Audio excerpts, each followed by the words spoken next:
Hello and welcome back to my photography channel. We'll have something juicy to talk about today. Hope you're doing okay though. Don't forget to subscribe. Click. It's not going to break your finger. Know what I mean? Or I might come break your finger if you don't subscribe. But anyhow, today guys,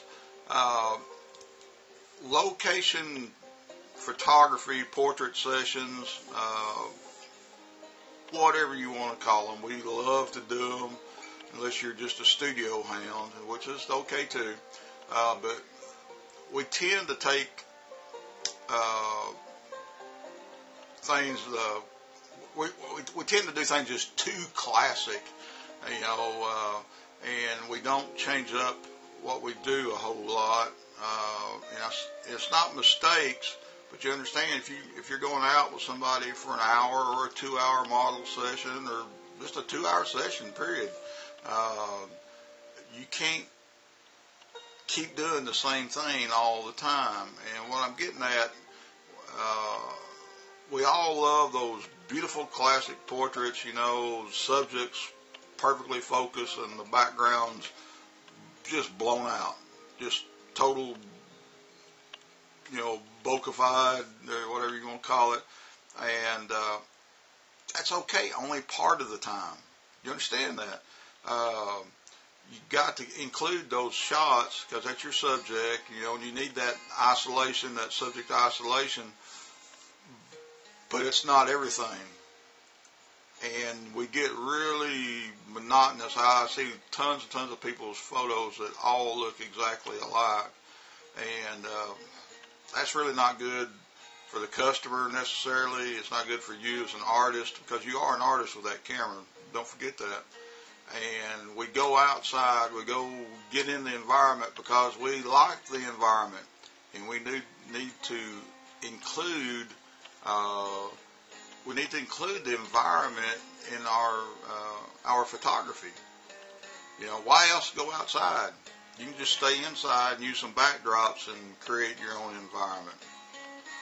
But we go out for a reason, and we need to treat, when you do go out on location, guys, remember, think a little bit like a landscape artist does, okay?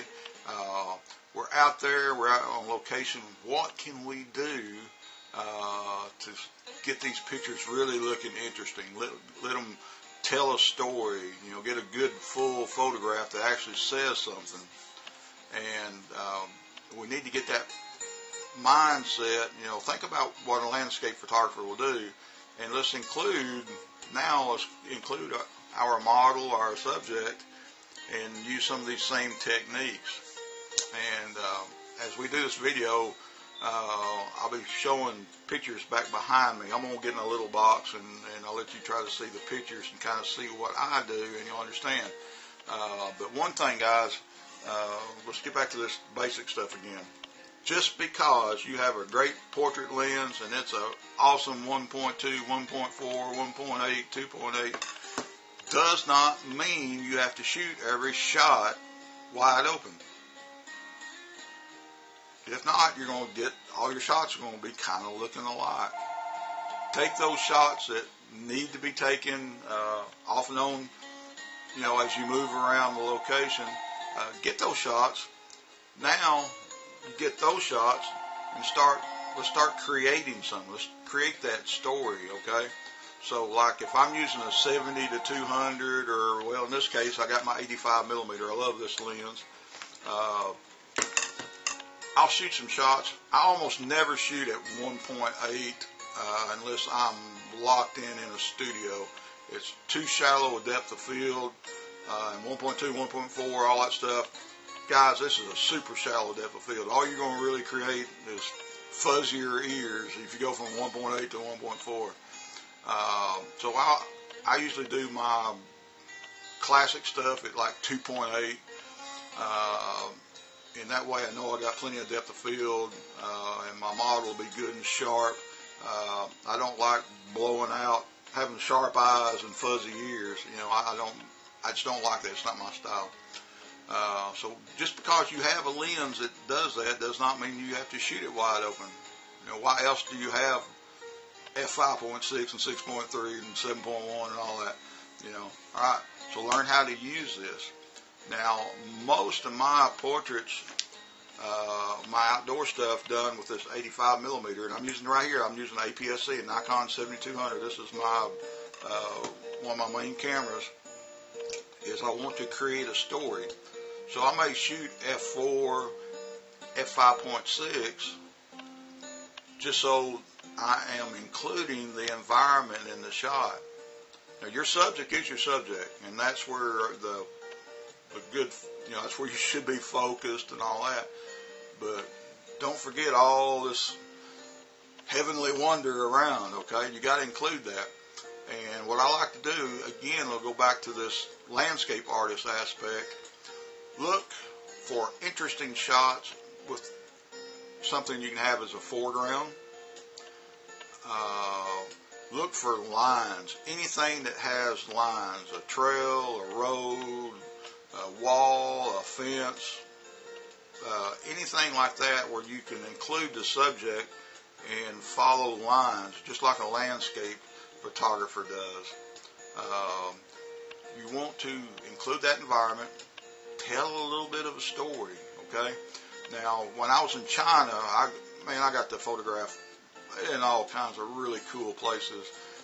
And one place we used to go, a place called Xinjindu, which is an old ferry, and it's a really cool place because of all the buildings. It didn't matter what time of day, if you went there, you could find a good place to take shots and be out of the direct sunlight.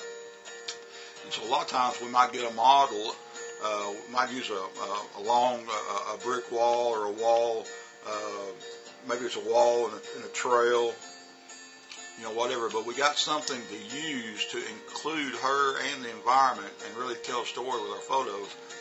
So a lot of times if I had a long brick wall or maybe something back behind, several feet back behind the model, you know, I might actually get my lens and actually rest the lens hood actually up against the foreground. And so what we'll have is we'll have a sharp subject, we'll have a fuzzy, in this case a fuzzy foreground, and then whatever's back behind the model will look really cool. But I mean, we would just actually, you know, me and the people that would follow me around, we'd just get up there and just actually rest the camera up against the wall, and we'd have a little bit of this foreground, and we'd be shooting right down the line. Boom, our model's in focus, and whatever's back behind the model.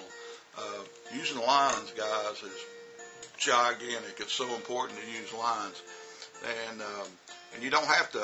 But again, we're fishing for a foreground, so there's different ways to get a foreground. You can use, you know, a flower. Flowers make a really good foreground. If you can find a place, you maybe get down on the ground, you got the model sitting behind, you know, some yellow flowers or whatever. Use that stuff. Okay, this is where you get to be, some of your artistic stuff starts to kick in, and it's going to look good. The people are going to love your photos because it's not monotonous. You went out for an hour, 2 hours, and you really got a good photo session going.